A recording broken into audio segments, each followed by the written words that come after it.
Hey, what's going on, everybody? This is Waj. Hope you guys are all doing well. So the new iPhone 7 and 7 Plus just got announced. We're going to take a look at the 7 Plus specifically in this video, address some of the key features that the phone has to offer, and of course do a head-to-head comparison between the Samsung Galaxy Note 7, which seems fairly logical to do so. So we're going to take a look at the specification comparison between these two devices. So that way, if you guys are interested in getting a large format smartphone, you have some direction to go to. So let's get right into it.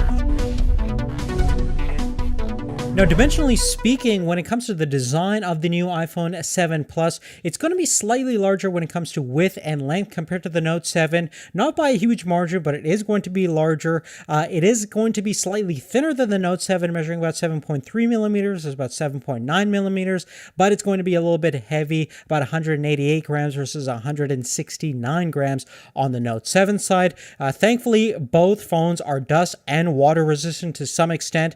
The Note 7 can go a little bit deeper than the iPhone, but not by a huge margin, probably another half meter more when it comes to fully submerging the devices in liquid. The glass on the Note 7 is strengthened using Gorilla Glass 5 technology and ion strengthened glass on the iPhone 7 Plus. Beyond those notions in terms of sensors, both have fingerprint scanners. The Samsung does have a heart rate and oxygen sensor, as well as an iris scanner for security purposes. We do have the new Force Touch home button on the iPhone 7 Plus, just like the standard 7. So that uses basically a non-mechanical haptic feedback system to give you some sort of active feedback to let you know that you've engaged a button press. And lastly, when it comes to connectivity, the Note 7 does have, thankfully, a 3.5 millimeter headphone jack, as well as a reversible Type-C connection.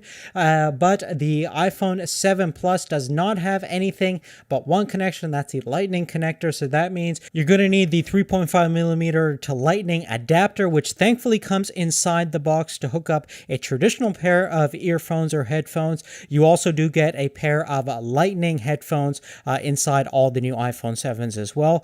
Plus, you do have brand new speaker integration. It's stereo and it's front-facing speakers on the new iPhone 7 Plus, which is going to be a huge benefit when it comes to overall volume and audio quality. Most likely, it's going to give you better audio quality than the Note 7, and of course, we'll do a physical check to determine which one sounds the best. Moving forward, when it comes to display, the Note 7 still has the larger display, 5.7 inch versus 5.5 on the 7 Plus. The 7 Plus, we don't really have a major upgrade in terms of overall technology on the display side, still using an IPS LED backlit display with 3D touch integration. You do have wider color gamut and slightly brighter overall panel, still at 1920 by 1080 with the PPI count about 401 versus you have 518 PPI with a Quad HD Super AMOLED display on the Note 7. Most likely the Note 7 will probably look better in reality, certainly when it comes to the black levels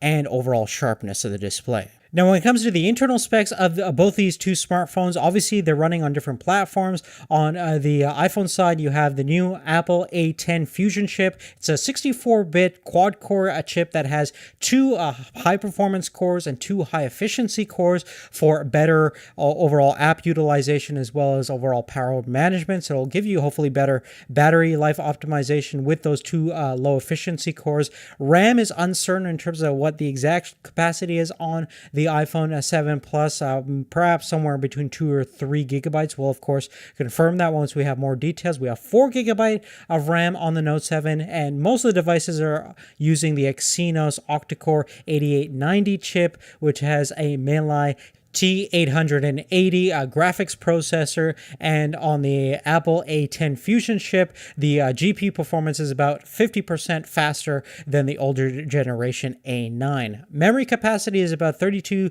128, and 256 gigabyte versions for the iPhones. You do not have any expandable memory like you have on the Note 7, but most of the Note 7s are going to be 64 gigabytes internal capacity, but thankfully, again, you have that expandable memory. memory, which is always a plus thing. Of course, stay tuned for our dedicated performance test video where we'll put these two devices head to head and see which one actually comes out on top in terms of internal performance. Now moving on to, of course, one of the most important and key aspect about these two particular smartphones, especially the iPhone 7 Plus, is now we have dual cameras. So we actually have two 12 megapixel cameras with two individual lenses on the iPhone 7. You have a single 12 megapixel camera on the Note 7, and it has a maximum aperture of about f1.7, which is a little bit larger than the widest aperture on the iPhone, not by a huge margin, and it's about 26 millimeters in terms of overall natural optics.